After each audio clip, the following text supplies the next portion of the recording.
A'udzubillahi minasyaitonirrajim. Bismillahirrahmanirrahim. Rabbi a'udzubika min hamazati sayatin wa a'udzubika rabbi ayyahdurun. Rabbi shrahli sadri wa yassirli amri wahlul 'uqdatam min lisani yafqahu qawli. Assalamualaikum warahmatullahi wabarakatuh. Alhamdulillahirabbil alamin. Segala puja-puji milik Allah Subhanahu wa taala yang atas rahmat karunia kasih sayangnya. Alhamdulillah pada siang hari ini seperti biasa kita istiqomah lagi untuk selalu belajar, untuk selalu membuka pikiran, membuka hati di kajian kita di Humanisti dan Sabilulungan, yang insya Allah mudah-mudahan kajian ini menjadi jembatan untuk selalu kita menuju kepada kesadaran yang lebih baik, kepada esensi yang lebih dalam, yang insya Allah membuat kita menjadi makhluk-makhluk yang selalu beribadah, selalu pasrah berserah, dan mudah-mudahan ini semua diridhoi oleh Allah Subhanahu wa taala. Salawat serta salam tidak juga kita lupakan, kita sampaikan kepada seluruh nabi dan rasul, wabil khusus baginda besar kita Rasulullah Muhammad Sallallahu Alaihi Wasallam, kepada para sahabat-sahabatnya, tabiin, pemuka-pemuka agama, wali-wali Allah, pejuang-pejuang bangsa, dan mudah-mudahan sampai kepada kita sampai akhir zaman. Amin, amin ya Allah ya Rabbal Alamin. Ibu dan bapak, teman-teman semua sehat ya. Siang hari ini semangat kita belajar di jam-jam krusial, tentu saja seperti biasa. Mudah-mudahan siap dan selalu semangat, itu yang paling penting, karena semangat belajarnya yang gak boleh hilang. Sebelum kita mulai seperti biasa, yuk kita hening sebentar, sejenak, kita masuk ke dalam, kita santai, kita relax gitu, supaya pikirannya gak terlalu sibuk, supaya kita juga benar-benar bisa khusyuk, benar-benar bisa mendapatkan hikmah, karena pikiran yang tidak sibuk pintu gerbang untuk kita masuk ke dalam kesejatian dan kesadaran gitu ya. Oleh karena itu yuk kita hening, kita ber-al-fatihah di dalam hati kita. Wabil khusus mari kita doakan kedua orang ibu bapak kita, tentu saja ya, ibu bapak kita tuh sababiyah kita hadir ke sini itu sangat luar biasa. Kita doakan siapapun yang terlebih dahulu meninggalkan kita doakan siapapun yang sedang sakit dan dalam keadaan musibah, senantiasa kasih sayang Allah memberikan kekuatan, keikhlasan, ketabahan, dan keridhaan untuk kita semua. Hening sejenak, Al-Hadiniyah, Al-Fatihah.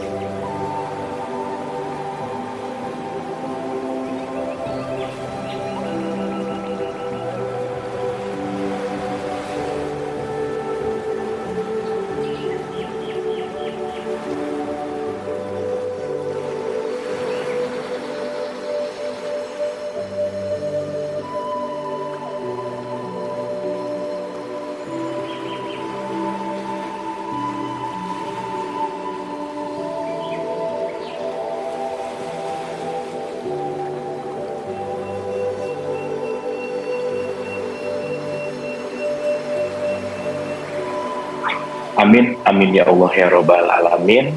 Alhamdulillah, semoga kita udah ada di same page, ada di halaman yang sama, ada di kesadaran yang sama, dan insya Allah mudah-mudahan kita bisa sama-sama saling untuk belajar. Dan saya tidak bosan mengingatkan bahwa ini bukan ceramah, bukan tausiah, bukan paling benar, bukan ngajarin, enggak, tapi sharing experience yang insya Allah mudah-mudahan akan bermanfaat untuk kita semua. Semangat ya ibu dan bapak di jam-jam krusial, jam-jam ngantuk untuk belajar. Yang belum makan boleh makan dulu, minum santai, relax, karena kalau belum makan biasanya naik ke atasnya agak susah. Gitu ya, seperti biasa. Oke, bismillahirrahmanirrahim. Baik ibu dan bapak yang dirahmati oleh Allah, hari ini kita akan melanjutkan pendalaman Al-Fatihah, itu saja. Dan hari ini kita akan masuk ke 1 ayat 6 gitu ya, udah kita bahas ulang-ulang gitu, itu juga.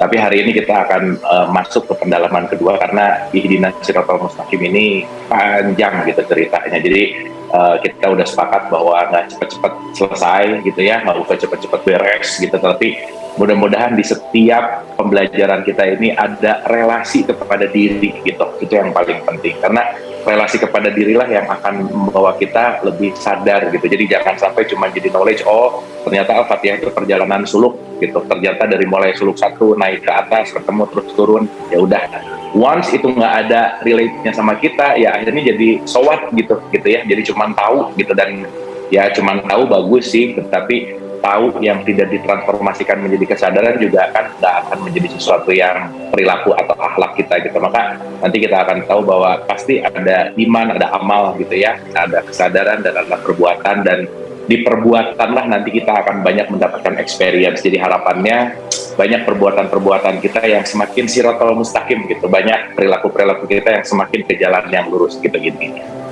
Oke ya ibu dan bapak ya. Kalau suara saya udah mulai agak-agak ngaco juga tolong diingetin, dikasih lewat chat juga. Oke, Ibu Bapak yang dirahmati Allah, kita review dulu bahwa Al-Fatihah ini sekali lagi ya, ini poin penting. Kita tidak disuruh membunyikan Al-Fatihah sebetulnya, tetapi ber-Al-Fatihah gitu intinya. Dalam konteks membunyikan sama ber-Al-Fatihah itu dua hal yang berbeda gitu ya. Karena kalau membunyikan aja jadi hafal. Kalau udah hafal biasanya nggak ada penjiwaan, jadi otomatis gitu. Kalau udah otomatis biasanya cuma jadi ya udah gitu, itu kegiatan sehari-hari aja. Jadi banyak orang yang hari ini sholatnya tuh nggak means a lot untuk dirinya gitu.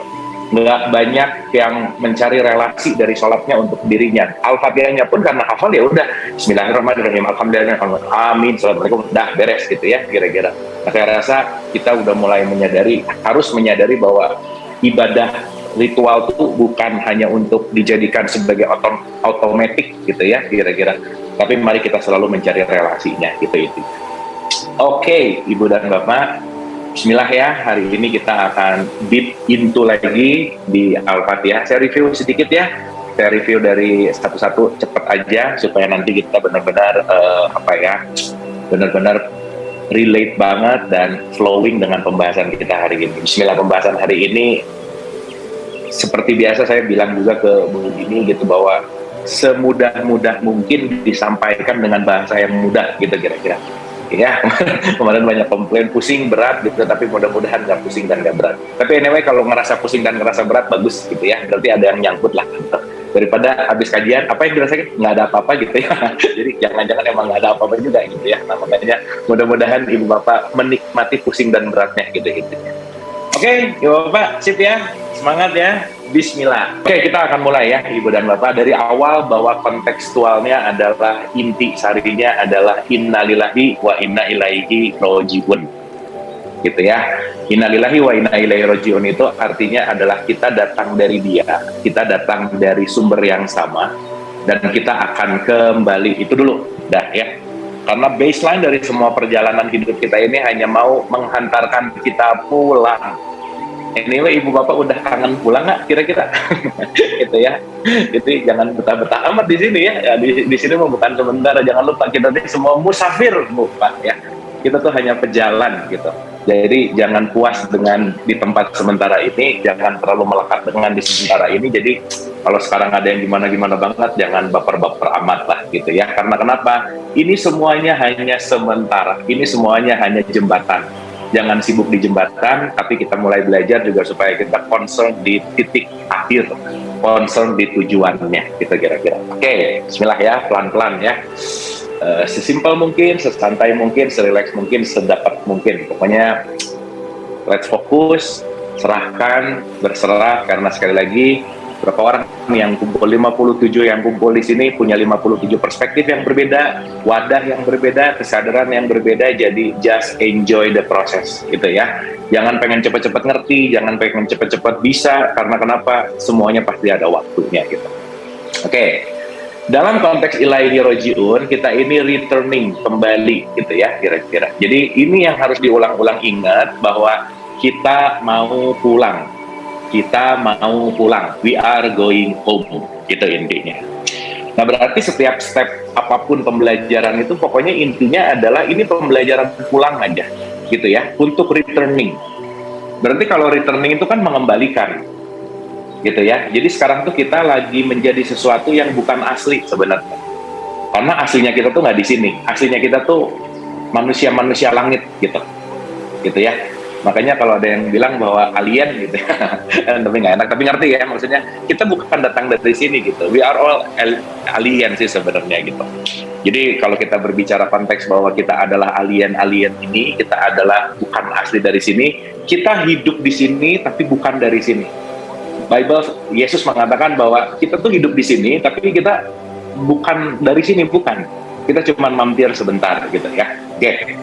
Nah, dalam perjalanan pulang ini tentu saja ada poin penting di mana kita ya mau nggak mau ya balik lagi ya, kalau mau pulang itu kan pasti perlu petunjuk gitu ya.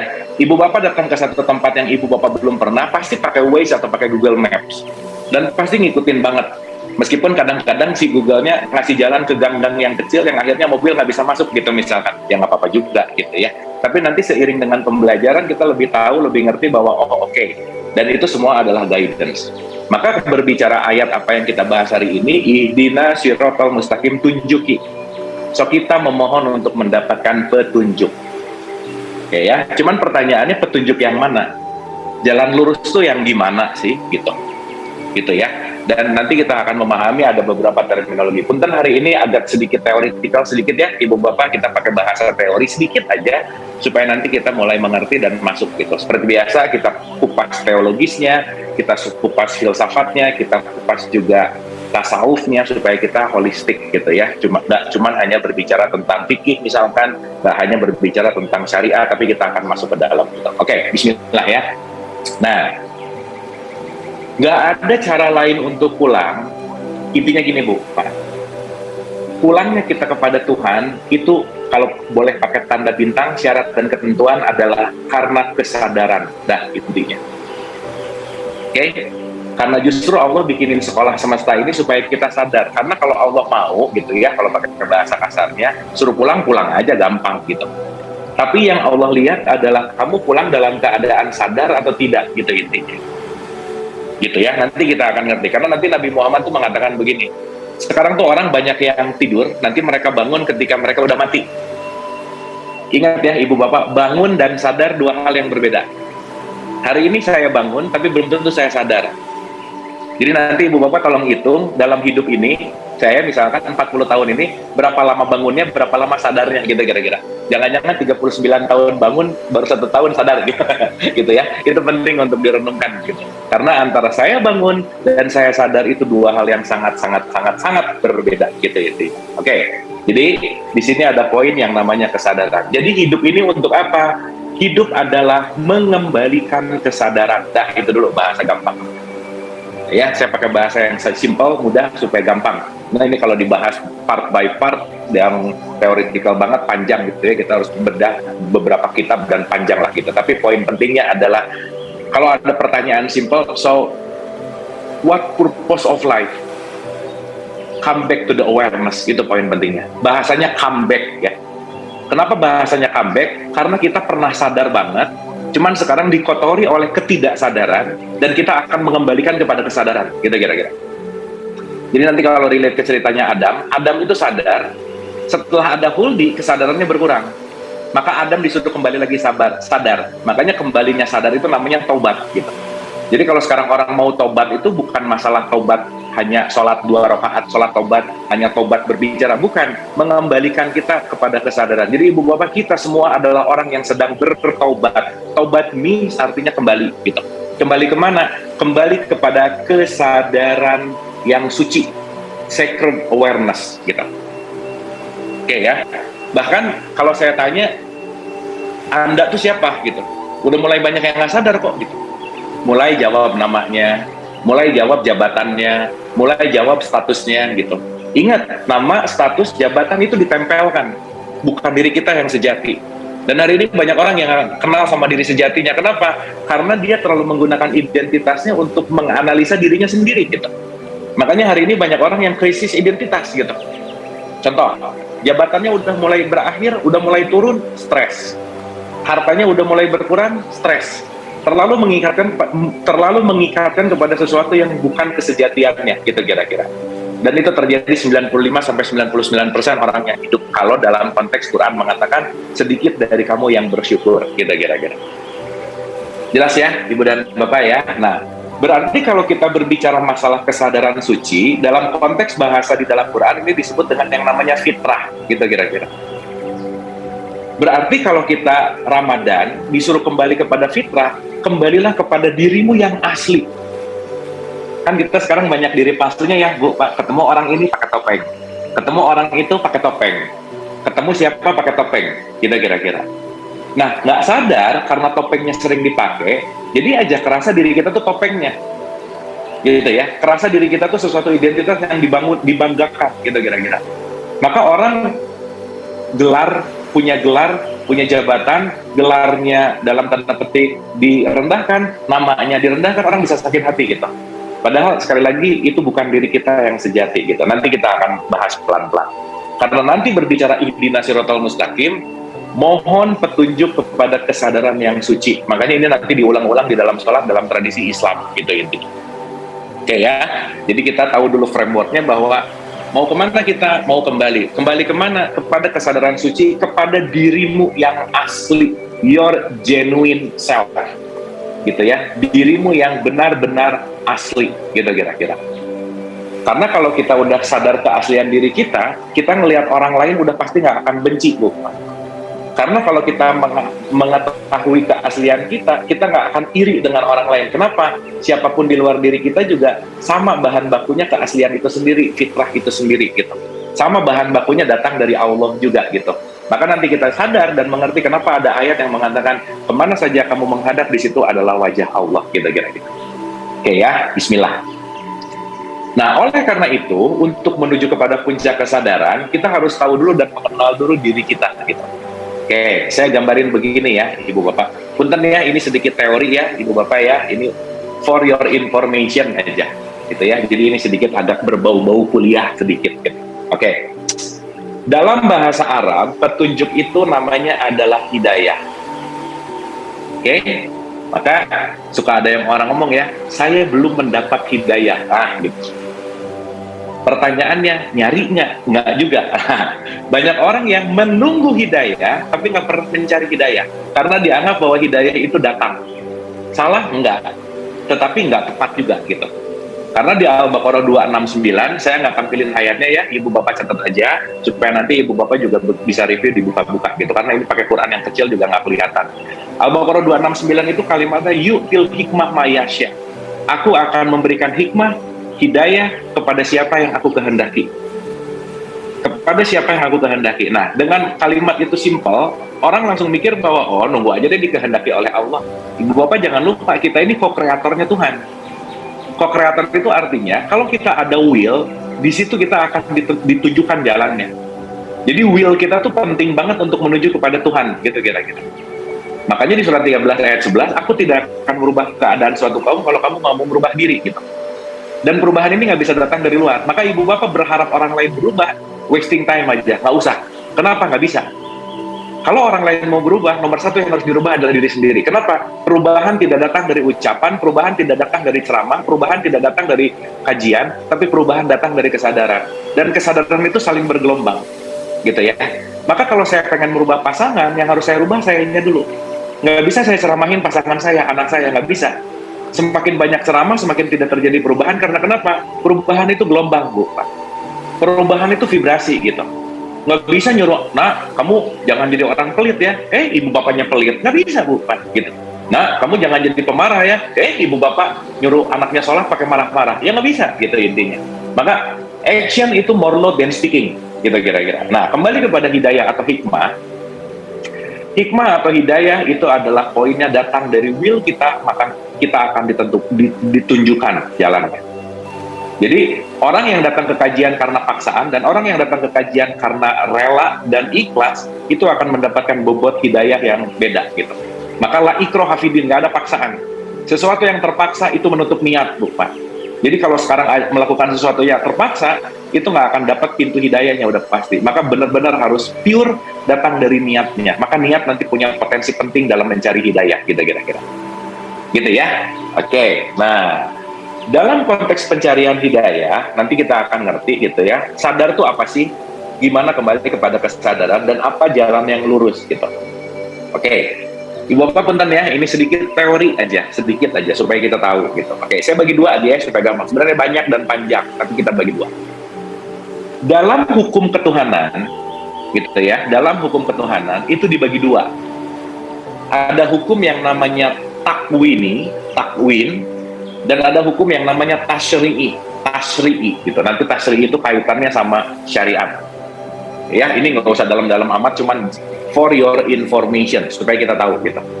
Karena banyak yang nggak sadar bahwa hidayah itu bukan hanya dalam pengetahuan. Banyak yang nggak sadar bahwa tubuh kita berkembang ini adalah hidayahnya Allah gitu.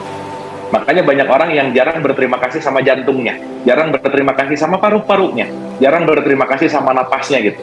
Kenapa? lupa kalau tubuh berkembang ini adalah salah satu hidayahnya Tuhan. Ibu bapak kalau melihat foto waktu lahir sama sekarang, kita berkembang ya bu pak. Dan berkembang ini kalau nggak ada hidayahnya Allah, nggak mungkin kita berkembang, gitu ya. Dan itu adalah salah satu hidayahnya Allah. Maka di 32 ayat 9 itu dikatakan sedikit dari kamu yang bersyukur gitu. Makanya kenapa sebelum sholat itu wudhu dulu. Kenapa kita harus benar-benar aware terhadap tubuh fisik kita gitu. Kenapa kita harus bersyukur, ya Allah ya Rabbana, terima kasih Engkau memberikan kendaraan indah yang berupa tubuh fisik ini, yang jangan-jangan selama ini saya nggak care, nggak dirawat gitu.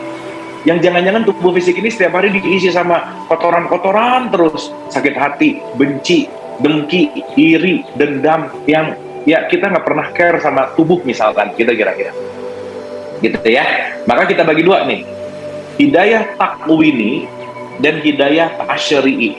Nah, dua dulu ya. Sekali lagi punten, ini agak teoritikal tapi penting saya rasa untuk kita tahu, yang at least kita bisa bedain gitu. Oke, kita bahas satu-satu ya, supaya nanti kita akan mengerti. Oke. Kalau ada hidayah, berarti ada yang memberikan hidayah. Oke, yang memberikan hidayah itu namanya adalah Allah, sering disebut dengan yang namanya Al-Hadi. Nah, yang akan memberikan hidayah. Maka nanti sering juga disebut hadiah. Maka kalau orang dapat hadiah pasti bahagia. Karena hadiah itu bukan bendanya, hadiah itu bukan rupiahnya, tetapi hadiah itu lebih kepada kesadarannya sebenarnya. Maka hadiah, hidayah itu akar katanya sama. Orang yang mendapatkan hidayah namanya Mahdi. Nah, gitu. Maka nanti sering kan dengar Imam Mahdi, seseorang yang mendapatkan hidayah, gitu kira-kira. Oke, nah nanti kita akan mengerti bahwa kita ini adalah para calon-calon Mahdi-nya Tuhan, yang akan Tuhan nanti berikan hadiah atau hidayah. Nah, karena menuju kepada Tuhan, Bu, Pak, pencarian hadiah dan hidayah ini bukan konteks fisikal sebenarnya.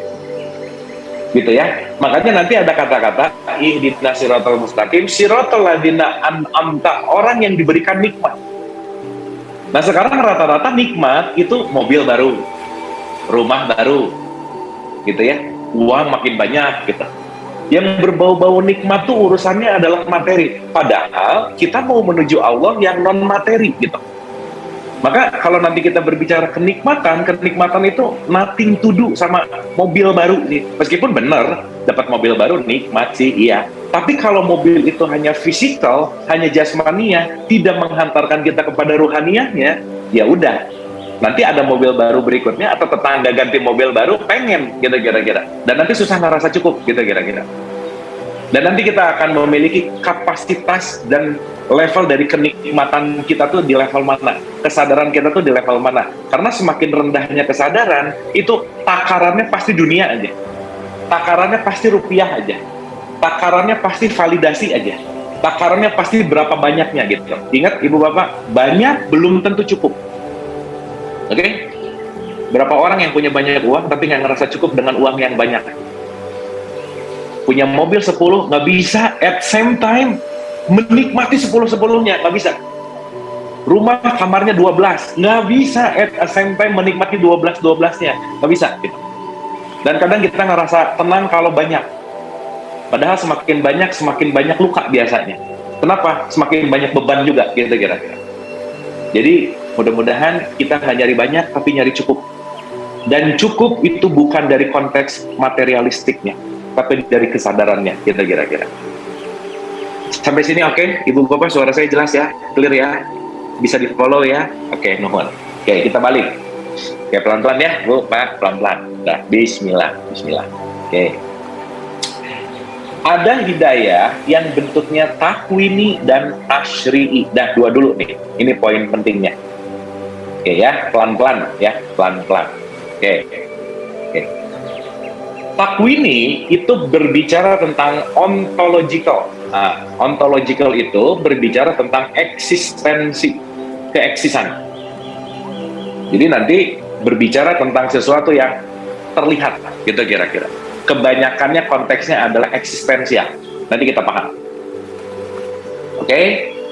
Nah, tapi ihdinas siratal mustaqim di sini nanti tidak hanya berbicara dalam konteks eksistensi, gitu kira-kira. Saya kasih contoh. Ibu bapak ketika bercermin, ibu bapak melihat wajah. Oke? Wajah itu adalah takwininya Tuhan. Tapi wajah itu bukan sejatinya diri kita. Kenapa? Karena sesuatu yang fitrah itu tidak berubah. Itu rumusnya dulu. Saya ulang ya. Fitrah tidak akan pernah berubah, fitrah tidak akan pernah berganti, fitrah tidak pernah dilekang oleh waktu. Contoh, kalau ibu bapak nonton bioskop, ada layar, ada film. Film nggak mungkin ada tanpa layar, tapi layar nggak ada filmnya, tetap dia jadi layar. Diri kita yang sejati itu layarnya, bukan filmnya. Dan ibu bapak dari awal sampai akhir cuma ngelihat layar sebenarnya. Cuman nanti diproyeksikan oleh proyektor, dikirim gambar yang namanya film. Maka ada hidup, ada drama hidup. Nah sekarang banyak orang yang login kepada drama hidup, lupa kalau dia itu hanya layarnya. Sehingga ketika kita nonton adegan sedih, ikut sedih, adegan horor ikut tegang, adegan lucu ikut ketawa.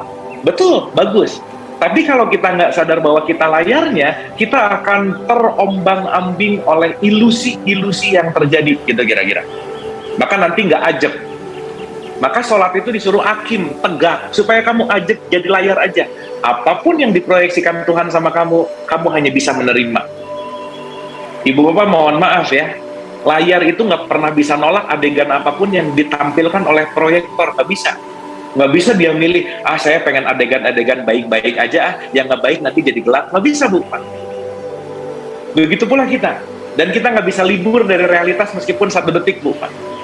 Nggak bisa ya, saya niat cuti ya, besok hidup sehari, nggak akan hidup dulu. Nggak bisa, Bu. Gitu ya. Kita nggak mungkin bisa absen dari kehidupan, gitu kira-kira. So, kita hanya bisa menerima layar, kita hanya akan bisa menjadi layarnya Tuhan, dan kita hanya akan bisa belajar untuk menerima apapun yang diproyeksikan Tuhan kepada diri kita, gitu. Ya, mudah-mudahan mulai kebayang. Sampai sini oke ya, Bu, Pak? Jadi nanti kalau ada hal buruk datang, ingat itu cuma drama. Bukan buruk, nggak ada. Nggak, sok, ibu bapak renungin. Pernah nggak 24 jam bete? Nggak pernah. Pernah nggak 24 jam senang? Nggak pernah juga. Nggak ada yang 24 jam senang dan bete, nggak bisa. Jadi bete adalah drama, senang adalah drama, datang orang menyebalkan adalah drama, everything just drama. Jangan login kepada dramanya, jadilah layarnya. Kenapa? Karena semua yang datang ke kita pasti akan dalam tanda petik mewarnai layar kita untuk kita tuh penuh dengan rasa, gitu kira-kira. Nanti kita akan paham itu. Oke? Sampai sini paham ya, Bu, Pak? Sip ya. Jadi takwini berbicara ontologis, berbicara eksistensial. Oke. Nah, berbicara eksistensial ini adalah kehadiran pertama kita sebagai makhluk yang disebut dengan yang namanya manusia. Ingat, manusia ini layernya banyak, lapisannya banyak. Jadi ibu bapak kalau bercermin itu baru lapisan yang paling luar, gitu ya. Habis bercermin kita bisa punya nilai bahwa saya lagi bagus atau lagi nggak bagus nih kulitnya. Saya lagi oke atau lagi nggak oke nih rambutnya. Oh, itu udah another level of self, gitu. Jadi I, self, diri manusia itu punya sekatan-sekatan kulit-kulit, punya layer by layer. Kayak ibu bapak kalau mau kupas bawang, ada kulit paling luar, dikupas lagi, dikupas lagi, dikupas lagi, sampai nanti ke bawangnya, gitu kira-kira. Nah kita tuh pun sama, kita tuh banyak layernya, kita inti. Oke ya, sip. Nah pelan-pelan nih, bismillah. Saya ulang ya. Takwini means ontological kepada eksistensial. Maka ketika Allah mewujudkan dirinya, itu lagi mewujudkan dalam bentuk takwini. Maka semua ini adalah wujudnya Allah. Kenapa? Sifat Allah nomor 1 adalah wujud. Gitu kira-kira. Oke ya, maka ini adalah perwujudan. Nah cuman kan banyak yang nggak sadar ini adalah wujudnya. Jadi ngelihat pohon, pohon aja. Ngelihat gunung, gunung aja. Gitu. Nah nanti semakin kesadarannya tinggi, semakin yang dilihat tidak hanya eksistensialnya, gitu. Tapi mulai ngelihat dari isi dari eksistensialnya, nanti masuk ke dalam kesadaran tasri'i namanya. Oke, tasri'i itu lebih kepada epistemologi lah. Tapi cuma saya nggak akan bahas itulah, itu panjang gitu ya. Jadi ini lebih kepada kesadarannya. Jadi kalau takwini adalah kemasan, tasri'i adalah isinya. Oke ya, jadi ada ontological, ada epistemological, ada imanen, ada transenden. Nanti kita lebih ngerti lagi. Oke, bismillah pelan-pelan ya. Saya sangat menghindari banyak teoretikal, tapi ini penting Ibu Bapak untuk menghantarkan aja. Jadi mudah-mudahan ini nggak stuck di teori, nggak stuck di istilah, tapi kita langsung dapat ke kesadarannya. Karena mudah-mudahan ini direct path. Selesai ini, yang didapat adalah relasi, saya bisa action. Jangan sibuk hanya di teoretikalnya gitu kira-kira. Bismillah. Oke.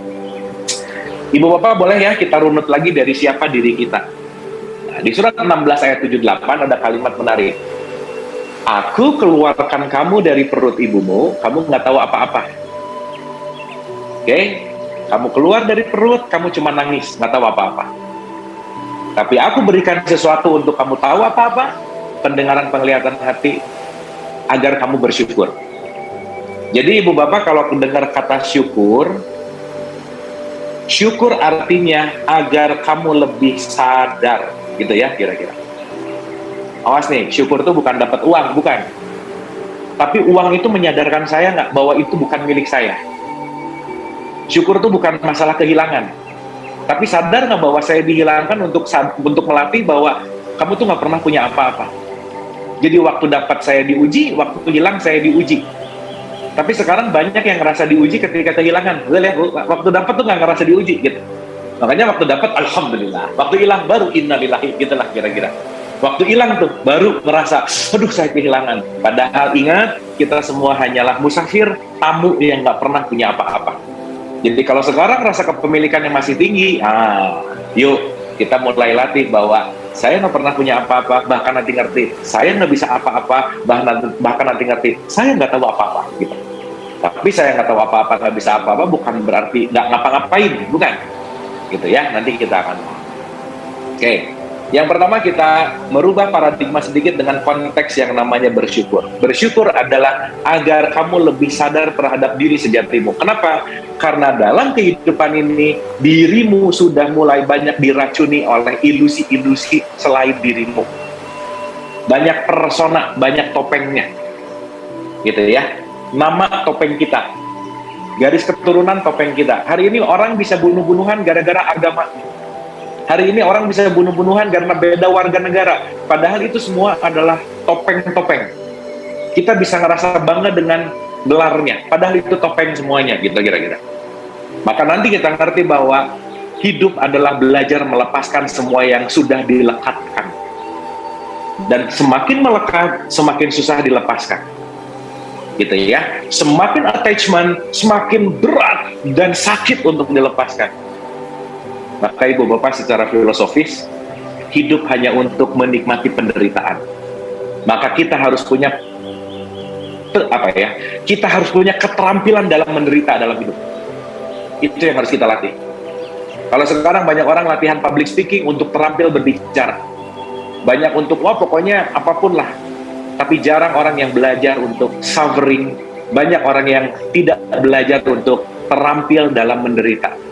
Jadi mudah-mudahan keterampilan penderitaan kita semakin tinggi nih setelah kita sadar ini gitu. Semakin kita terampil dalam menderita, semakin kita hanya akan bisa menerima realitas dan semakin kita akan sadar gitu kira-kira. Jelas ya? Kadang kita disadarkan tuh perlu kejeduk dulu untuk sadar punya kepala, Bu, Pak. Saking dari awal punya kepala, tapi lupa bahwa kepala itu sesuatu yang oke banget, yang hebat banget, jeduk. Benjol dulu tuh, baru, saya punya kepala. Nah, gitu.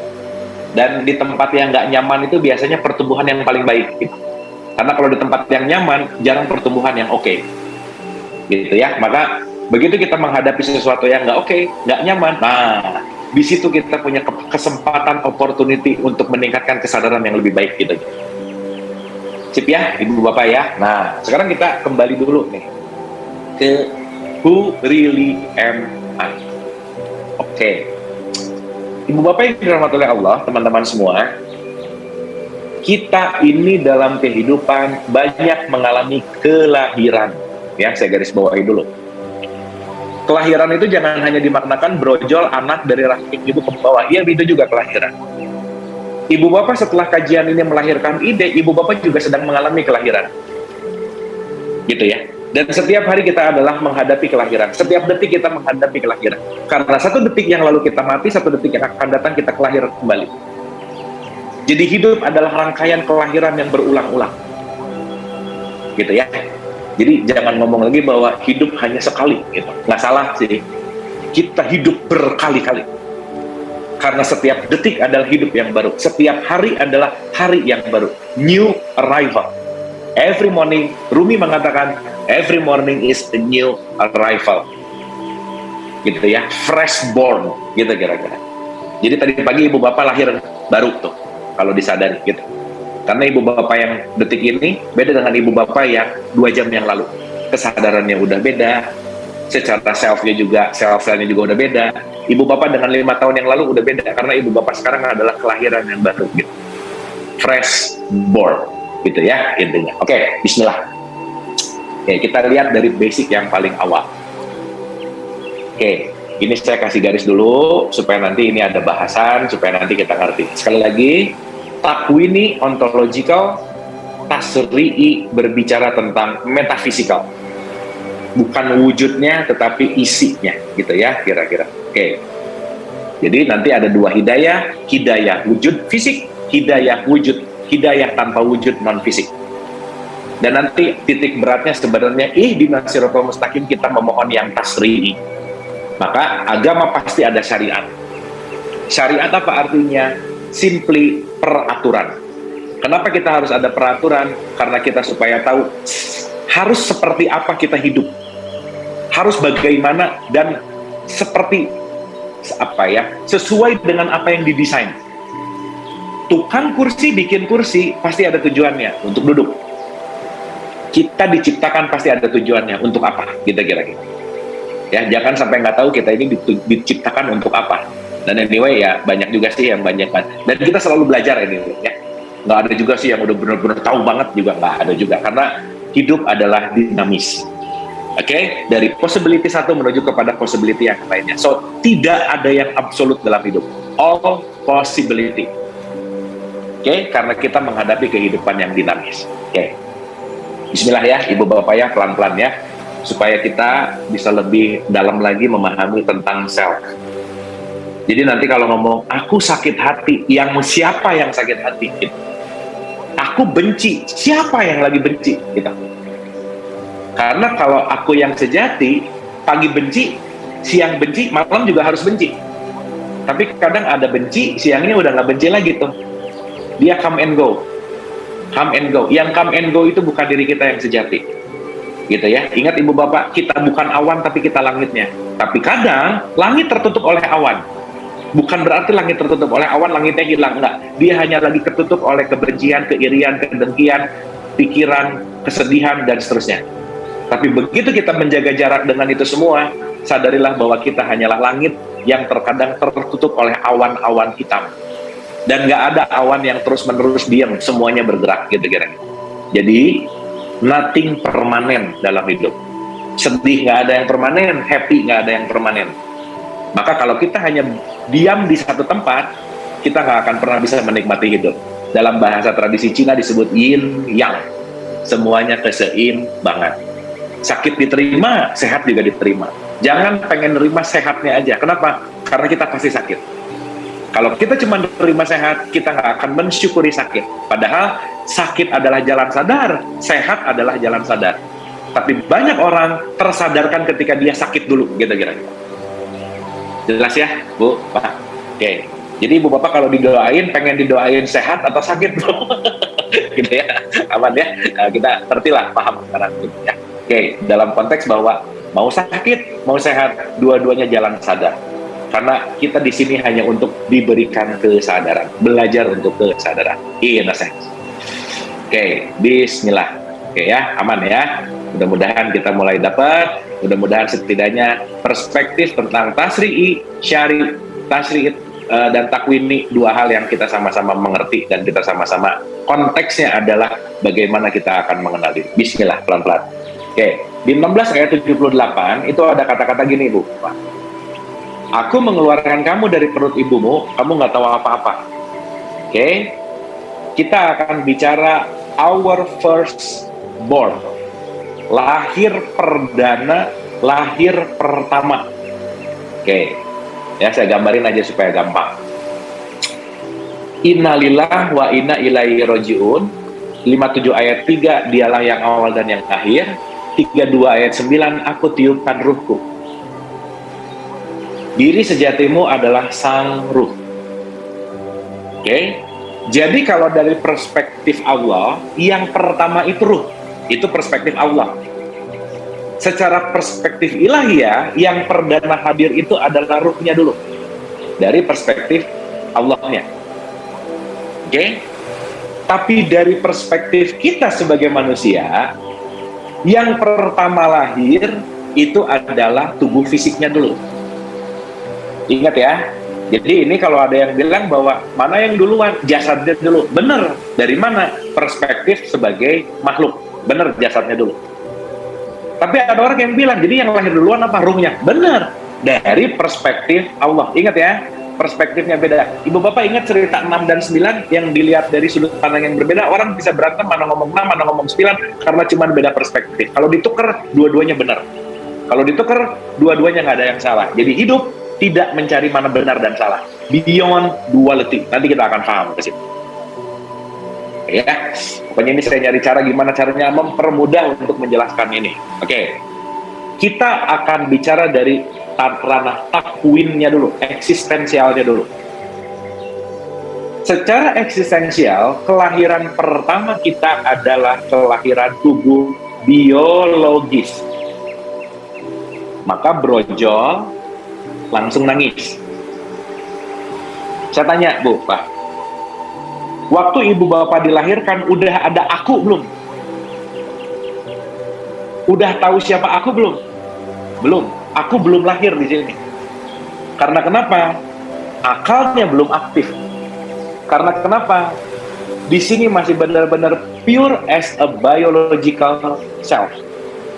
Masih dalam wilayah yang namanya raga. Oke? Dan jangan lupa Bu, Pak, raga kita juga punya kecerdasan. Kita terdiri dari 50 triliun sel, satu selnya 1,4 volt, 1,4 volt kali 50 triliun sel itu adalah sekitar 14 lah gitu ya, dalam konteks miliar gitu, atau tinggal dikaliin aja. Itu adalah elektromagnetic energy yang di dalamnya punya kecerdasan. Gitu kira-kira. Oke ya. Jadi kalau kita bicara dari 70 triliun sel di dalam diri kita, 70 triliun volt di dalam tubuh kita, itu adalah energi. So, kita adalah makhluk energi. Dalam bahasa Quran disebut nur. Maka nur ala nur. Esensi kita adalah cahaya. Esensi kita adalah energi. Kita kira-kira. Energi yang memandat menjadi fisikal. Jadi tubuh fisik kita punya kecerdasan. Jadi kalau ngomong mind, ngomong pikiran, itu tidak hanya berhenti di otak, enggak. Seluruh tubuh kita sebenarnya adalah mind. Karena mereka punya kecerdasan. Terbukti anak bayi nggak diajarin menyusui kepada ibunya, dia tahu bagaimana menyusui kepada ibunya. Gitu ya, nggak ada lesnya. Karena kenapa? Bicaranya nature, alamiah, gitu kira-kira. Dan pada tubuh raga inilah masih dalam keadaan di mana kita masih terlahir dalam biological self, gitu kira-kira. Sampai sini oke ya? Ibu dan Bapak ya. Jadi di sini kita berbicara dalam konteks yang namanya biological. Maka sering disebut masa-masa vegetatif. Karena manusia itu ada floranya, ada faunanya, ada unsur tanah, api, air, udara, seluruh semesta numplak ada semuanya, kita sebagai miniatur semesta itu sendiri. Maka sering disebut mikrokosmos. Maka kalau udah 30 tahun hidup masih masa vegetatif, berarti dia belum menemukan kesadaran. Tumbuh terus, gitu kira-kira. Dan setiap detik kita tumbuh. Nah, Ibu Bapak, bertumbuhnya kita dari 0, 1, 2, 3 sampai sekarang, bertumbuhnya kita dari tubuh bayi ke anak TK, SD, remaja sampai sekarang, itulah hidayah takwini, hidayah secara eksistensial. Tuhan memberikan hidayah kepada tubuh kita, jangan lupa. Ya, ini saya bisa jelasin panjang lebar, tapi kita nggak bahas ini. Tapi sadarilah bahwa Rambut yang bertumbuh adalah hidayah. Oke? Kuku yang bertumbuh adalah hidayah. Secara takwimi. Kita tuh kadang nggak amazed loh, Bu, Pak. Kok rambut tumbuh ya biasa aja? Kenapa? Ya udah kok, rambutnya gondrong mah gondrong aja. Tapi kita lupa bahwa kenapa gondrongnya di rambut dan di alis tuh beda gitu. Betapa ada kecerdasan di situ. Betapa ini adalah gimana ya, teknologi paling dahsyat yang pernah Tuhan ciptakan tuh ya tubuh kita. Cuman kita jarang mengikro tubuh sih gitu ya kira-kira. Karena sibuk keluar terus, sibuk menilai orang lain terus. Jadi kita kekurangan waktu untuk amazed terhadap tumbuhnya rambut. Kenapa ya makin sini rambut saya jadi putih? Coba gimana Bu? Bukankah itu amazing gitu? Kenapa ya kulit saya makin keriput? Gitu ya. Bukankah itu hal yang amazing? How come gitu? Dan Ibu Bapak nanti kita akan ngerti bahwa hidayah takwini, hidayah 100% yang nggak bisa melawan ketentuan alam, maka pasti mati. Jelas ya? Maka tubuh ini didesain membusuk, udah pasti. Dan jangan dilawan, Bu, Pak. Jangan nggak pengen busuk, nggak bisa aja udah. Gitu ya. Karena itu udah sesuatu hal yang nature. Nah nanti, hidayah takwini ini berantem sama hidayah tasri'i. Kenapa? Tubuhnya pasti membusuk, egonya pengen muda terus, gitu kira-kira. Nah, udah berantem tuh. Tubuhnya pasti membusuk, tubuhnya pasti mati, egonya nggak pengen mati. Disitulah banyak orang yang takut mati nanti. Kenapa? Nggak balance si egonya, karena egonya belum dapat ihdinas siratal mustaqim. Nah, gitu ya. Jelas ya? Jadi kalau orang yang hari ini takut mati, berarti takwini dan tasri'inya, ontological sama epistemologikalnya, ragawi dan ruhaninya nggak balance. Makanya Nabi Muhammad bilang, orang yang paling cerdas adalah orang yang sering mengingat mati. Once hari ini banyak pertimbangan takut sama mati, cek aja, ada sesuatu. Orang yang takut mati, itu salah satu ciri-cirinya adalah kemelekatannya pasti tinggi. Gitu ya. Oke, kita udah pernah bahas tentang makna kematian. Oke, sampai sini oke, Ibu Bapak, sip ya. Jadi kita yang paling tua, dalam tanda petik, kita yang paling awal, itu adalah our biological birth. Dilihat dari sudut pandang makhluk. Di sini belum lahir spiritual birth-nya. Wah, boro-boro tahu spiritual ya. Tahu nama aja belum di sini. Oke? Nah, dalam perkembangan raga, itu Tuhan memberikan indrawi di layer yang berikutnya. Jadi ada ragawi, ada indrawi. Yang tadi di 1678 disebut pendengaran, penglihatan, hati, akal, pikiran. Hati di sini bukan ngomongin liver, tetapi fuad. Fuad adalah bukan organ ya. Fuad adalah satu fungsional supaya kita jadi mengerti. Nanti kaitannya sama kolbu gitu intinya. Oke ya, karena liver itu urusannya di biological cell, di lingkaran yang paling luas. Nah hebatnya lagi, Quran itu bicara detail bahwa yang aktif dengar dulu, lihat, baru berpikir. Makanya Ibu Bapak kalau mau, aduh bentarnya agak kasar, kalau mau mati, pikirannya dulu yang melemah, penglihatan melemah, pendengarannya melemah, gitu kira-kira. Jadi kalau sekarang udah mulai samar-samar dengar, samar-samar lihat, siap-siap lah, gitu kira-kira. Gitu ya, intinya ya, dalam tanda petik ya, dalam tanda petik. Karena ini nature. Maka anak kecil yang baru lahir, begitu ditanya, nak 2 tambah 2 berapa? Nggak bisa jawab dia. Orang fuadnya belum aktif kok, gitu kira-kira. Jelas ya? Fuadnya belum aktif, gitu intinya.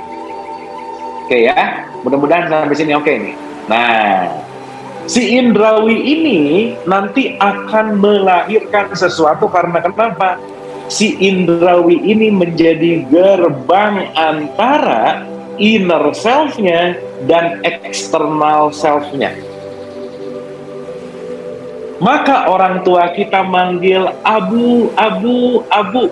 Masuk ke pendengaran, ke penglihatan, ke pikiran, sehingga semua information dari dunia luar yang tadinya di dalam ini penuh dengan kesucian, mulai dikotori oleh informasi-informasi tempelan di stage berikutnya. inilah nanti akan melahirkan namanya jiwa, atau inilah yang disebut psychological birth, lahir secara psikologi. Di sini mulai ada aku kecil, aku ada. When minds appear. Ayo ibu bapak ingat-ingat, kapan pertama minds appear? Kapan pertama mulai ada pikiran? Rata-rata nggak ingat, emang jarang yang ingat sih gitu. Kenapa? Karena pikiran datang itu sama seperti mimpi, tiba-tiba. Mimpi kan acak ya, Bu, Pak, tiba-tiba di laut aja, nggak tahu cerita awal akhirnya di mana, tiba-tiba lagi tenggelam gitu, hilang. Tiba-tiba di hutan, hilang lagi. It just appear. Maka kalau kita tidak melahirkan yang berikutnya, kita hanya sedang hidup di dalam ruang mimpi gitu kira-kira. Ibu bapak sekarang lagi mimpi nggak sih sebenarnya?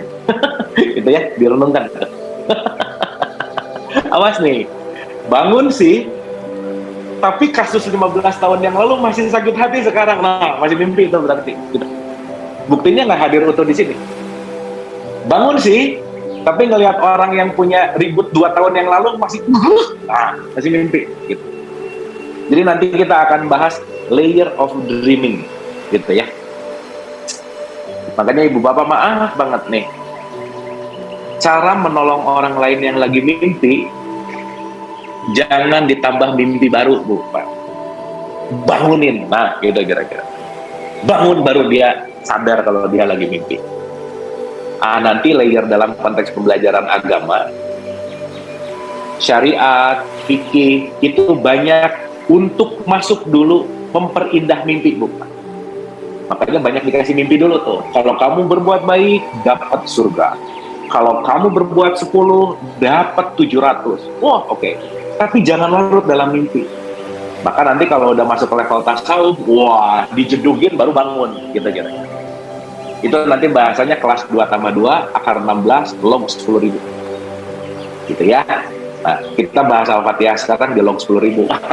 Biar kejeduk-jeduk terus bangun gitu ya, Bu. Gitu ya. Jadi saya jarang bahas ibu bapak berbuat baik pahala ya, ibu bapak berbuat baik surga ya. Udahlah, itu hanya memperpanjang mimpi. Tapi mudah-mudahan kajian ini adalah kajian yang menjedukan kepala biar bangun, kira-kira. Maka rata-rata awalnya pasti nggak cocok dulu. Kenapa? Karena identitasnya diguncang dulu, gitu kira-kira. Karena dijedot-jedotin dulu. Yang hanya mau rela kejeduk yang akan bisa bangun. Nah, kira-kira. Jadi ibu bapak saya lagi ngomong sama orang yang bangun, kayak anyway ini. Gitu ya, kira-kira ya. Bismillah. Oke. Oke, sampai sini oke ya, ibu bapak ya. Mulai dipahami ya. Oke, sip. Nah, jadi ibu bapak nanti kalau ada orang yang masih ngomong surga pahala, nggak apa-apa. Karena memang perlu dulu di situ. Gitu ya, build dream nggak apa-apa juga kan. Tapi nanti akan disadari bahwa puncak dari semuanya adalah bangun, gitu kira-kira. Betul, Bu? Setuju, Bu? Semoga kita semua sedang bangun. Tapi ingat, bangun belum tentu sadar. Gitu ya. Jadi ada tidur, ada bangun, ada sadar. Ya. Tapi saya yakin deh. Waduh, udah ngajinya juga berapa? Ya, udah banyak banget. Masa nggak bangun-bangun? Mudah-mudahan kita di kelas dari bangun menuju sadar. Nah, gitu kira-kira. Oke ya, ibu bapak ya, pelan-pelan nggak apa-apa ya, bu bapak ya, yang penting kita dapat esensinya. Oke, sip. Ulang. Dari kelahiran biological dikasih indrawi, maka akan ada psychological self yang namanya jiwa, gitu kira-kira. Soul. Mulai datanglah si aku nih, gitu kira-kira. Mulai di sini terikat dengan faktor-faktor eksternal. Aku anak siapa? Aku lulusan mana? Aku keturunan siapa? Aku agamanya apa? Aku rumahnya di mana? Aku. Jadi banyak aku di sini. Oke? Banyak aku. Hati-hati nih. Inilah dalam perspektif nanti banyak ilah-ilah yang lain selain Allah. Jabatan itu aku melekat kepadanya. gelar aku melekat kepadanya. Jadi di sini kita benar-benar diilusikan oleh ribuan aku.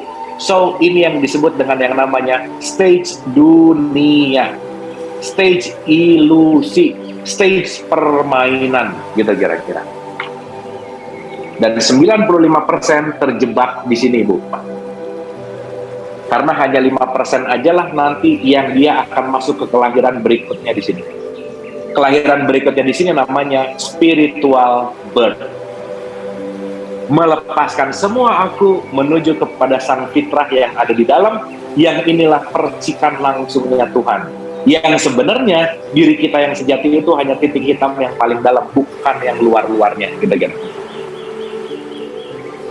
Oke ya, Ibu Bapak ya, sampai sini mudah-mudahan bisa dimengerti nih. Sampai sini mudah-mudahan oke. Nah, Ibu Bapak yang dirahmati oleh Allah, ketika kita Al-Fatihah, yang kita minta petunjuk itu adalah petunjuk kepada psychological self, supaya psychological self ini menembus dinding dirinya untuk masuk ke dalam spiritual birth, gitu kira-kira. Karena kalau psychological self nggak dapat petunjuk, dia akan ter-attach terus ke dunia, gitu. Jadi bahasa gampangnya, petunjuk kepada apa? Pikiran, itu yang paling gampang dulu.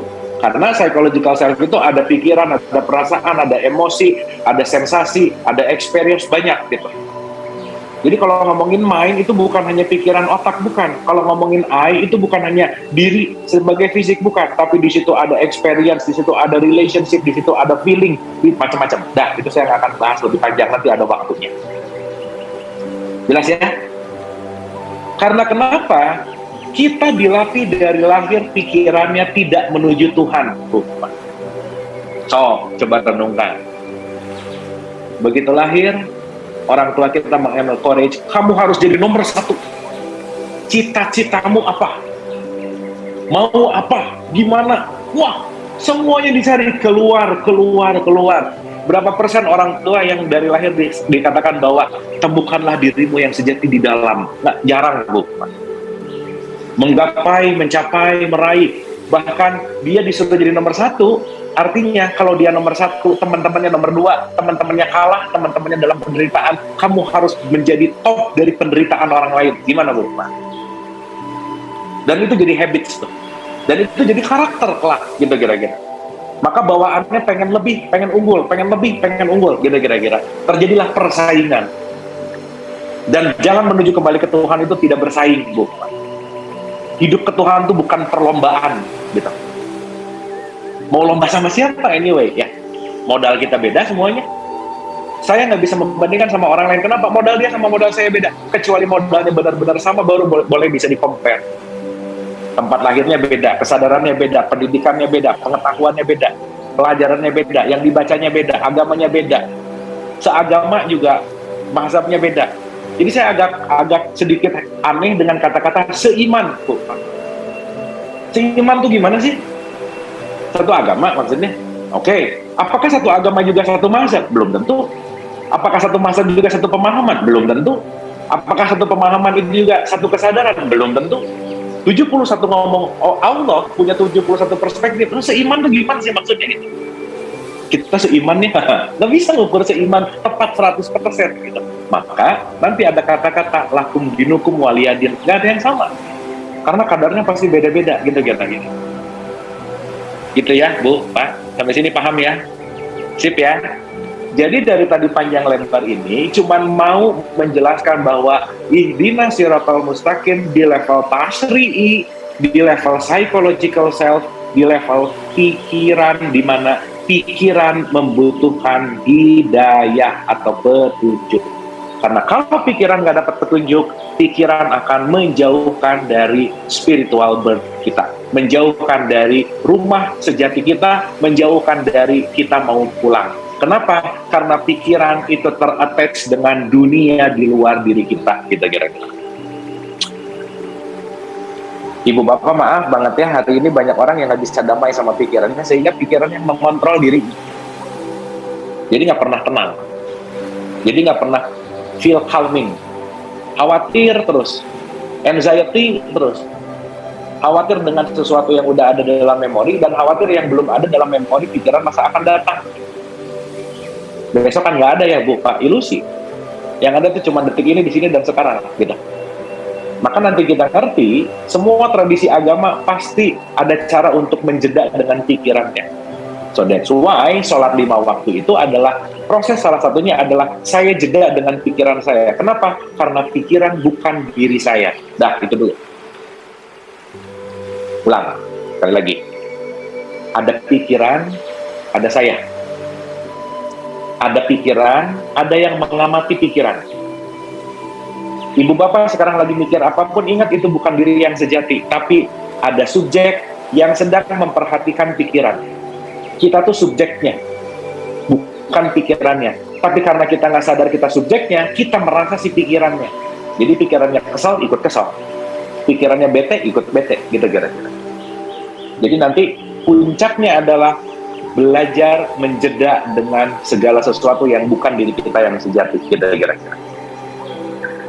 Sampai sini oke, Ibu Bapak, jelas ya? Oke, dikit lagi, tambah lagi, bismillah. Oke. Jadi simply biological cell, psychological cell, spiritual cell. Maka psychological self ini in between. In between diantaranya sering disebut dengan barzah. Maka nanti ada alam barzah. Nah, alam antara biological dan spiritual. Nah, disinilah kita sedang terjebak dalam tanda petik. Pasti sering dengar barzah ya, nanti kita dalamin pelan-pelan.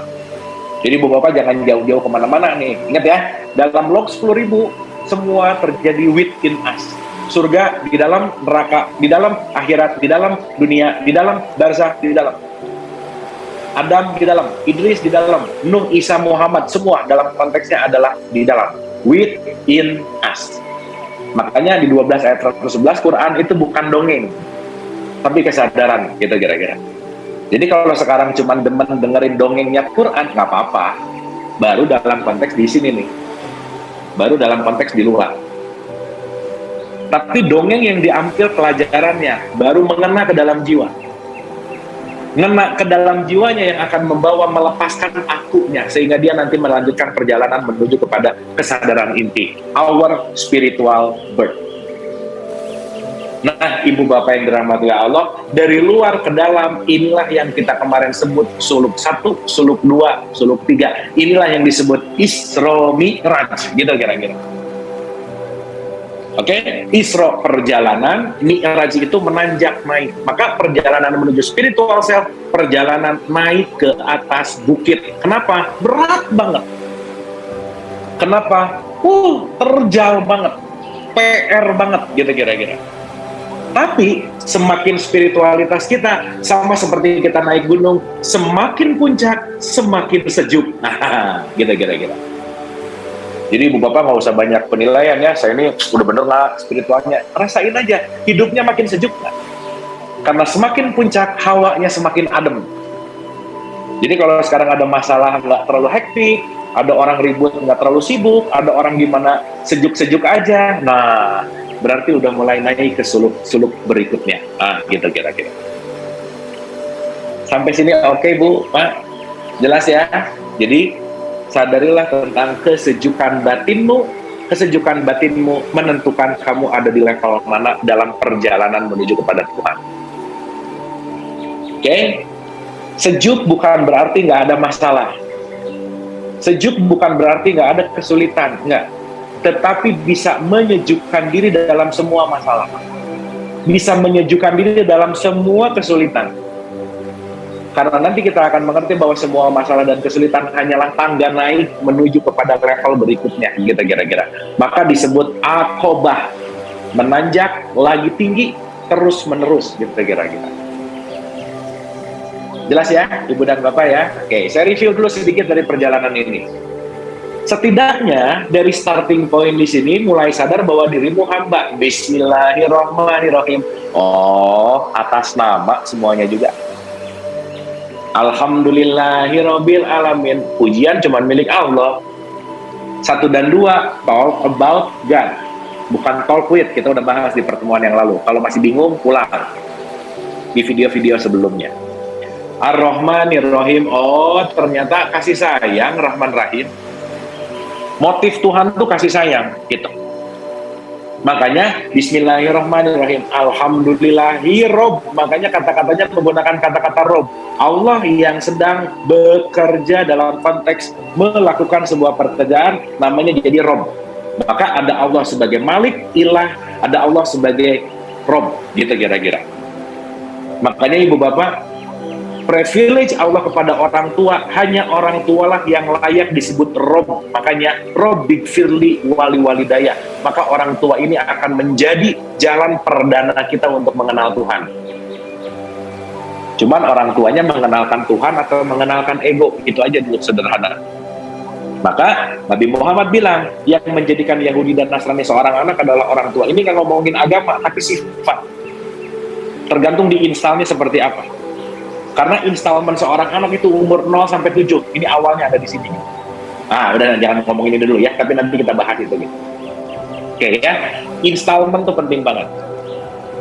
Oke, saya ulang. Bismillahirrahmanirrahim. Oke, saya hanya utusan atas namamu ya Allah. Berarti ini udah mulai berbicara tentang Allah.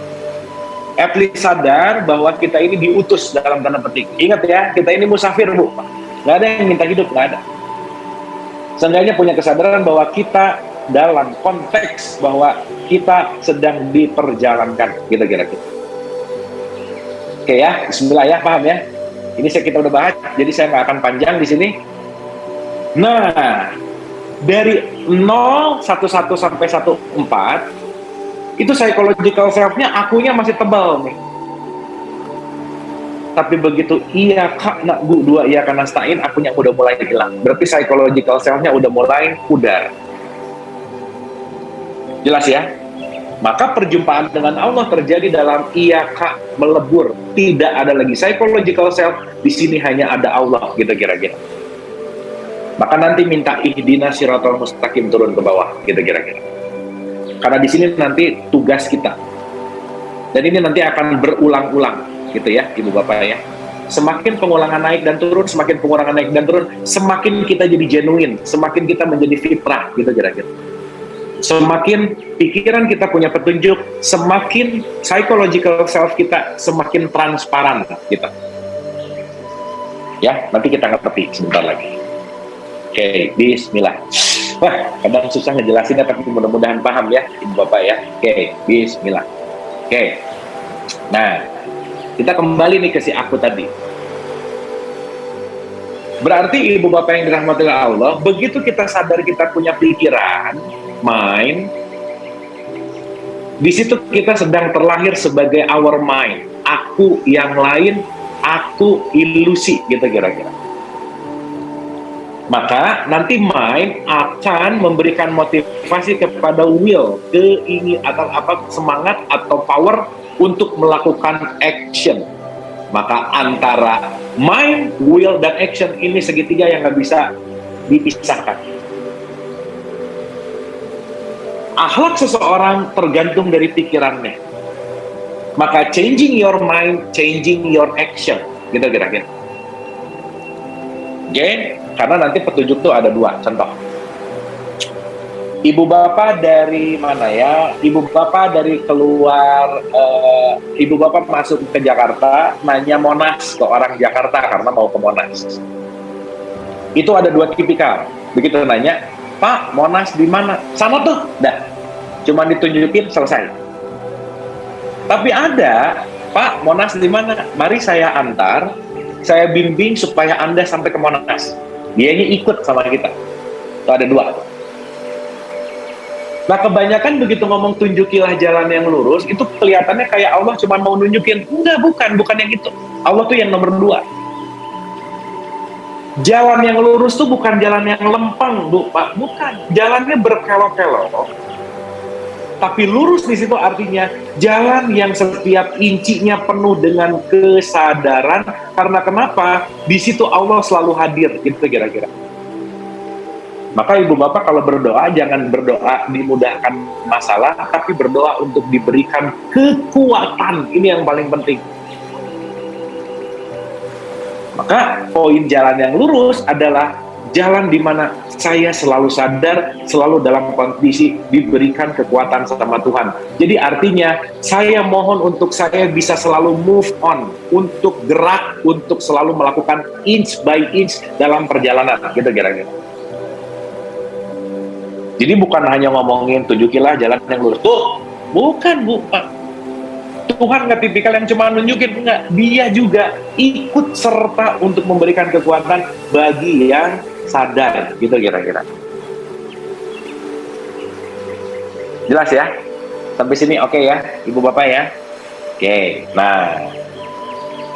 Dalam kelahiran aku ini, pikiran kita tuh dihadapkan dengan banyak sekali instalan-instalan atau downloadan yang datang dari informasi luar, Bu. Maka kenapa di surat Al-A'raf 179 kamu punya pendengaran nggak dipakai, kamu punya penglihatan nggak dipakai, kamu punya pikiran nggak dipakai. Terus apa bedanya kamu sama binatang ternak? Nah, jangan lupa Bu Pak, psychological self di sini ini levelnya adalah hewan. Maka kita ini adalah hewan yang dapat berpikir. Jadi kalau ini semua tidak sesuai dengan seharusnya, kita ini nggak jauh beda dengan hewan atau binatang ternak, gitu kira-kira. Jadi Ibu Bapak kalau ada yang ngomong kita binatang, jangan tersinggung juga. Emang benar kita ini binatang. Tapi yang diberikan kesempatan untuk menggunakan akalnya. Karena di level binatang, di level hewani, ini hanya berbicara tentang fight or flight, survival mode, gitu kira-kira. Makan untuk diri sendiri, nyari kekayaan untuk diri sendiri. Pokoknya yang diurusin gimana saya bertahan hidup selama-lamanya, udah aja. Itu berarti masih dalam tahap hewani. Makanya Ibu Bapak maaf ya, manusia itu bukan sosoknya loh, tapi sifatnya. Contoh, kucing seharusnya makan daging, bukan makan rumput. Kucing seharusnya suaranya meow, gitu kira-kira. Jadi dari sifat-sifatnya aja tahu bahwa kalau yang meow itu kucing, kalau yang makan daging itu dan suaranya meow itu adalah kucing. Kenapa? Terlihat dari tabiatnya, gitu kira-kira. Jadi kalau sosoknya adalah orang tapi perilakunya adalah menyakiti orang lain, itu namanya kucing, gitu kira-kira dalam tanda petik. Itu namanya hewan. Maka di 7179 apa bedanya kamu sama binatang ternak, gitu ini. Maka ada orang, ada manusia, gitu. Maka Ibu Bapak kalau dalam perjalanan Quran, kenapa dimulai dari Al-Baqarah dulu, binatang, sampai kamu nanti masuk ke level nas, manusia 114-nya. Berarti Quran ini memberi jurus 114 jurus untuk membuat kita menjadi manusia, gitu kira-kira. Jelas ya? Nanti kita bahas satu-satu. Makanya dari kebinatangan diberesin urusan keluarga. Makanya yang ketiga tuh Ali Imran, urusannya masalah family. Karena semua pembelajaran hidup hanya ada yang terbaik adalah orang-orang terdekat. Maka kamu akan menciptakan level Nisa. Nisa itu pendidik wanita. Maka 5-nya itu adalah bagaimana masuk ke dalam hidangan langit, gitu. Kan surat kelima tuh ngomongin hidangan langit, gitu ya, Maidah.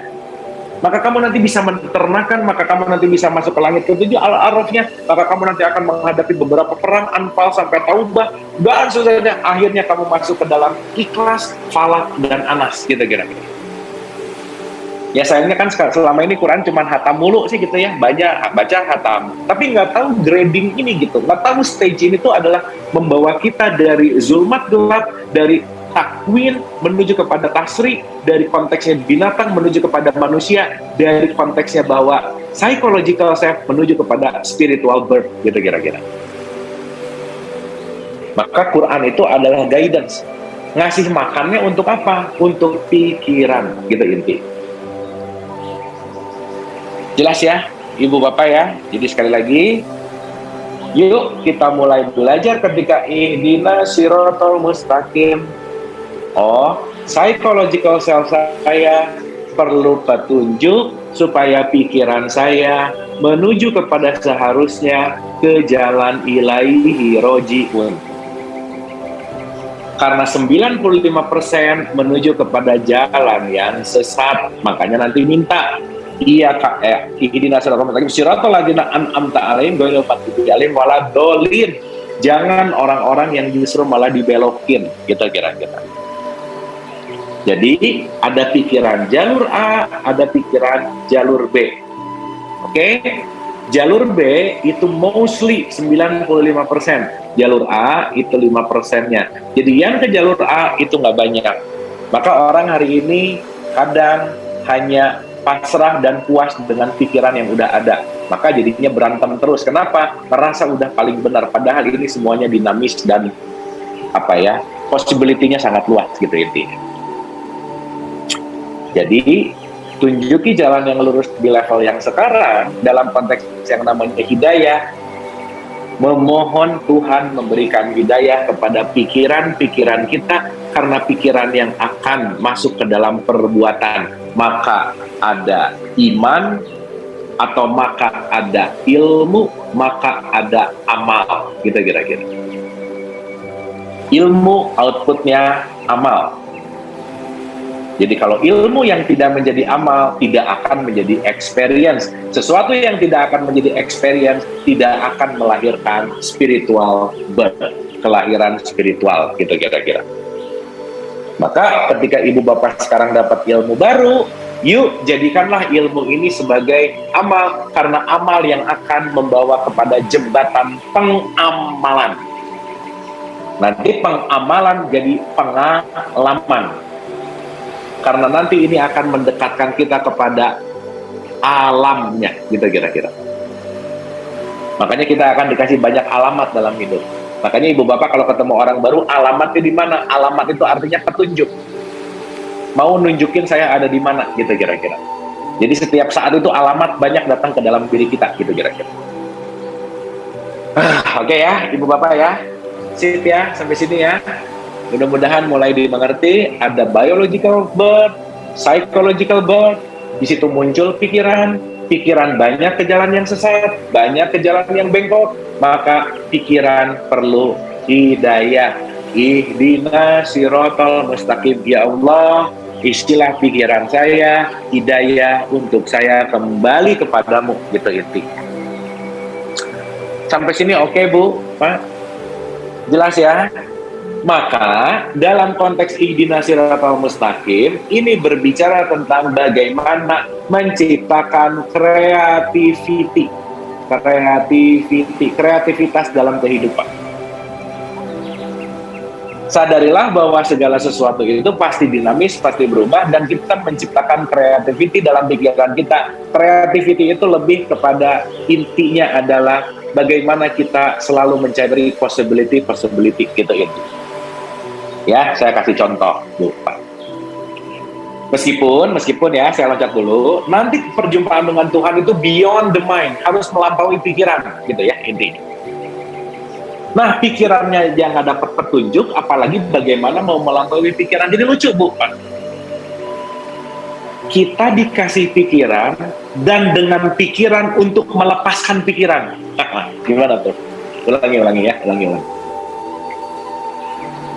Kita dikasih pikiran dan dikasih cara berpikir, tetapi cara berpikir itulah untuk melepaskan diri kita dari pikiran itu sendiri. Nah, gitu. Ya, nanti beyond the mind. Oke, pelan-pelan nanti kita paham. Ini itu bahasa yang paling mudah yang bisa disampaikan. Oke ya, bismillah. Jadi ibu bapak banyak mikir juga nggak bagus ya, hati-hati nih. Banyak mikir tuh dalam artian enggak. Contoh, kamu dikasih pendengaran nggak dipakai, penglihatan nggak dipakai, berarti nggak semuanya harus kita dengar, Bu. Ini gosip sidang didengerin, gosip artis didengerin, gosip ini didengerin, gosip ini. Jadi aja psychological self-nya gado-gado, banyak bimbangnya. Di situ nanti kita perlu furqan.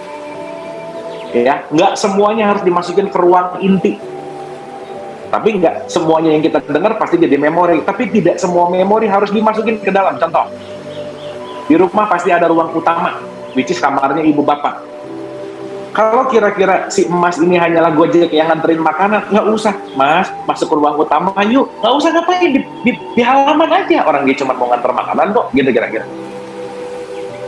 Nah sekarang, ibu bapak maaf ya, banyak orang yang tidak punya kemampuan untuk memfilter mana yang masuk ke ruang utamanya dan mana yang disimpan di ruang tamunya dan mana yang disimpan di halamannya. Kenapa? Karena semuanya sistem security dirinya udah terhack.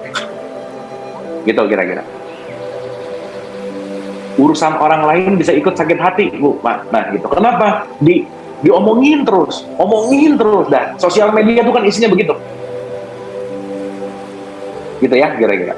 Ini kita tahu bahwa dampak, dunia fisik, dunia batin, sekarang nambah dunia maya. Nah, tuh. Ilusi dalam ilusi yang berkuadrat nanti ada di dunia maya. Makanya dunia maya tuh ngeri, sedap, gitu ya, kira-kira. Nanti kita akan paham gitu. So, be aware of maya, gitu. Oke, saya kasih contoh, Ibu Bapak ya, supaya nanti kita selalu melatih pikiran kita. Oke. Ibu Bapak bayangin kalau ada arsitek misalnya. Arsitek ini cuman hanya belajar, bentuk bulat, Bu, Pak. Nah, dia cuman se-entire life-nya tahu kalau bentuk itu cuman bulat. Berarti kalau dia ngegambar rumah, bentuknya apa, Bu, Pak? Pasti bulat. Jendelanya pasti bulat. Pintunya pasti bulat. Semuanya pasti berdasarkan dari pengetahuan yang dia punya. Semuanya pasti bulat. Padahal bentuk itu bisa kotak, bisa segitiga, bisa heksagonal, apapun. Itu kira-kira. Maka nanti Quran banyak memberikan ayat, adakanlah perjalanan di muka bumi. Bahwa bentuk itu nggak hanya bulat. Jadi kalau kamu cuma tahu bulat, sadarilah bahwa pengetahuan kamu tuh sedikit. Apa maknanya? Orang yang cuma tahu bulat pasti akan lebih mudah mengkafirkan orang lain, menyalahkan orang lain, menerakakan orang lain. Jadi kalau hari ini gampang menerakakan, mengkafirkan, menyalahkan, ciri-ciri Anda kurang jauh mainnya. Dah gitu. Sok agak jauh atau mainnya, jangan di situ-situ terus gitu. Dikit-dikit kafir, dikit-dikit salah. Taruh dulu. Karena nggak semuanya harus bulat. Kenapa? Ini banyak bentuk yang tidak terbatas. So that's why life needs creativity. Apa yang terjadi sekarang? Penyeragaman membunuh kreativitas. Nah, gitu kira-kira. Ibu bapak, syariat kreatif banget nggak? Banget lah. Ada kunut, ada enggak. Kreativitas. Ada yang atahiyatnya jarinya lurus, ada gerak-gerak. Kreativitas. Ada yang tarawih 8, 11. Kreativitas. Sekarang ribut kan? Gitu ya. Berantem gitu. Bagaimana dengan orang yang mengalami Alzheimer, pikirannya mengalami masalah ini bagian dari kendaraan atau bagaimana? Iya, Bu. Semua penyakit pasti dampak dari semua perjalanan dan penumbuhan batiniah. Gitu kira. Gitu ya. Dan nanti kita akan mengerti bahwa penyakit fisik itu pasti datang dari batin. Jadi semua penyakit fisik itu adalah problem batin sebenarnya. Dan nanti kita akan paham. Tapi ya balik lagi ya, kita juga nggak bisa ngejudge gitu. Nggak bisa nih ada orang sakit, wah batinnya nggak bener banget. Tar dulu, karena sakitnya dia juga salah satu bagaimana untuk mengistirahatkan. Jangan-jangan orang dikasih penyakit supaya dia istirahat, Bu, Pak. In a sense bagus nggak? Bagus-bagus aja sih. Gitu. Jangan-jangan kita disakitkan itu supaya nggak terlalu banyak gerak, selalu untuk diam aja dulu gitu. Karena nanti tahu bahwa hanya dengan berdiamlah kita akan bisa mendengarkan teriakan rohani gitu. Oke ya, Bu Yayu ya, terima kasih atas komentarnya. Ibu Bapak kalau masih mau ngasih komentar atau apresiasi atau diskusi, silakan ya, langsung chat supaya kita bisa langsung tanya jawab gitu. Ibu Bapak nggak selesai hari ini nggak apa-apa ya, ini udah jam 3, tapi at least hari ini kita ngerti dulu bahwa ada takwini, ada tasri'i, ada petunjuk untuk batini, ada petunjuk untuk tubuh kita. Jadi Ibu Bapak, jangan pernah berhenti bersyukur dengan rambut yang tumbuh, itu hidayah gitu maksud saya. Jangan pernah tidak bersyukur dengan nafas yang terus berdetak, itu hidayahnya Tuhan gitu. Maka waktu wudhu tuh benar-benar in touch sama diri gitu. Ya Allah, ini adalah semua sel-sel tubuhku adalah hidayahmu, semua pernapasan, semua jantung, paru-paru, semua aliran darah, semuanya, semua adalah kasih sayangmu ya Allah gitu. Nah kalau udah mulai sadar gitu Bu, Pak, mulai sadar siapa di belakang wujud fisik ini gitu. Oh nanti nikmatnya makin gede. Pertama dapat merek yang bagus, happy. Tapi nanti besok-besok udah nggak ngelihat mereknya lagi. Besok-besok udah mulai tajali. Ya Allah, ternyata wujudmu dalam bentuk angin. Angin yang menyapa aku adalah engkau. Suara yang menyapa aku adalah engkau. Tarian yang menyapa aku adalah engkau. Yang aku lihat hanyalah engkau ya Allah. Coba gimana tuh nggak lebih nikmat gitu. Ngelihat masalah adalah engkau. Ngelihat semua yang buruk adalah engkau dalam tanda petik. Bahwa tahu bahwa itu adalah tariannya Allah. Gitu kira-kira dalam tanda petik. Di situ nanti fungsi nikmat hidup tuh ada di situ gitu. Jadi nikmat tuh bukan mereknya, bukan BMW-nya, bukan Ferrari-nya. Pada tahapan awal yes, tapi di belakang itu gitu. Tapi bukan berarti nggak boleh punya BMW, bukan. Ini ada yang ekstrim banget kalau gitu saya mau melepaskan semua keduniawian. Enggak juga, bukan itu poinnya. Tapi jangan melekat gitu inti. Jelas ya, Ibu dan Bapak ya. So, di tahapan ini at least kita tahu dulu ada biological, psychological, sama spiritual. Dan poinnya adalah kita begitu minta petunjuk, ya Allah ya Robbana, berikanlah petunjuk kepada pikiranku, karena pikiranku yang akan memberikan aku jembatan menuju kepada menembus pikiran itu sendiri, gitu kira-kira. So, Ibu Bapak kita simpulkan dulu sederhana. Oke. Ibu Bapak tolong ulang-ulang lagi ya, karena ini nanti kita akan bahas sedikit untuk melanjutkan, karena after creativity kita akan berbicara siapa orang yang diberikan nikmat tadi. Jadi 1 ayat 6, insya Allah ini 3/4 selesai. Ihdinas siratal mustaqim means minta petunjuk kepada pikiran, means bagaimana kita selalu mengkalibrasi kreativitas pada pikiran kita, karena nanti yang akan membawa kreativiti itu adalah bagaimana kita melakukan perjalanan. Maka Ibu Bapak, jangan lelah untuk belajar kemanapun, sejauh apapun, karena adakanlah perjalanan di muka bumi ini, niscaya kita akan sangat menyadari bahwa betapa luasnya kasih sayang Allah gitu kira-kira. Semakin kita jauh berjalan, semakin saya sadar saya nggak tahu apa-apa, saya nggak bisa apa-apa. Semakin kita kosong, semakin kita isi. Semakin kita isi, semakin kita kosong. Gitu kira-kira. Jelas ya? Simpulan, kita simpulkan dulu. Hidayah secara biological self, bersyukur. Sel kita masih diurus Tuhan, bahasa gampangnya. Kita kan nggak gini ya, sob ya Ibu Bapak bayangin ya, kalau Allah gini, Abu, saya kasih jantung, paru-paru, nafas, oksigen, urus sendiri. Nggak gitu Bu, sob kebayang nggak kalau kita suruh ngurus jantung kita sendiri, suruh ngurus tubuh ini sendiri. Tapi diurus sama dia gitu, dengan konteks malakutnya dia gitu kira. Tapi ihdinas siratal mustaqim yang berikutnya adalah psychological self kita, our mind. Mind perlu petunjuk. Supaya mind ini bukan keluar, tapi mind ini justru malah meniti ke dalam untuk melahirkan diri kita yang sejati as a spiritual birth, ruhaniah, diri kita yang paling awal mula dari sudut pandang Allah, mengenali percikan Tuhan di dalam diri kita. So, masuk ke dalam harus beyond the mind, harus melampaui pikiran. Nah, gimana melampaui, gimana stage-nya, di situ nanti ihdinas siratal mustaqim, siratal ladzina an'amta alaihim ghairil maghdubi alaihim waladhdallin. Selesai. Insya Allah. Oke, Ibu Bapak, saya rasa itu dulu hari ini. Nggak kerasa saya udah jam 3 lagi. Ya ampun, perasaan baru ngomong 20 menit, tapi ya mudah-mudahan ini menjadi sesuatu yang bisa diambil pelajaran gitu ya, menjadi sesuatu yang bisa kita renungkan, menjadi sesuatu yang bisa kita mulai disadari gitu. Jadi waktu sholat sekarang jangan hanya lip service, sebenarnya jangan, tapi dirasa gitu, ya Allah, ini hambamu. Ya gitulah. Ada sesuatu yang jauh lebih meaning, ada sesuatu yang jauh lebih esensial, dan ada jauh yang lebih bisa kita syukuri dan nikmati gitu.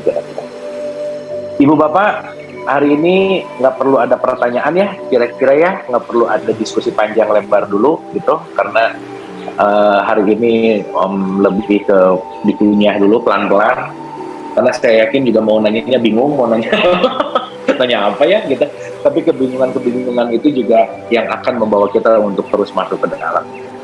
Pertemuan yang akan datang, next 10-15 menit awal kita tanya jawab, kita selesaiin ihdinas siratal mustaqim, kita masuk ke chapter terakhir Al-Fatihah.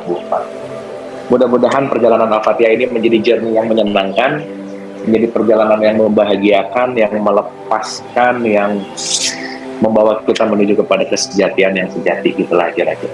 Ibu Bapak nuhun pisan, saya minta maaf lahir dan batin kalau ada kata-kata yang tidak berkenan, nggak cocok, nggak pas. Sekali lagi, ini bukan the only, bukan paling benar, bukan paling oke. Ibu Bapak jangan percaya amat juga omongan saya, gitu ya. Ini hanya disampaikan, hanya menyampaikan, hanya sama-sama belajar. Kalau ada hal yang kira-kira match, selami, rasakan, outputnya kebenaran hanya mutlak milik Allah Subhanahu wa Ta'ala. Yuk kita setia jadi murid yang selalu mau belajar, yang selalu ihdinas siratal mustaqim. Atur nuhun, mohon maaf lahir dan batin. Wabillahi taufiq wal hidayah. Assalamualaikum warahmatullahi wabarakatuh.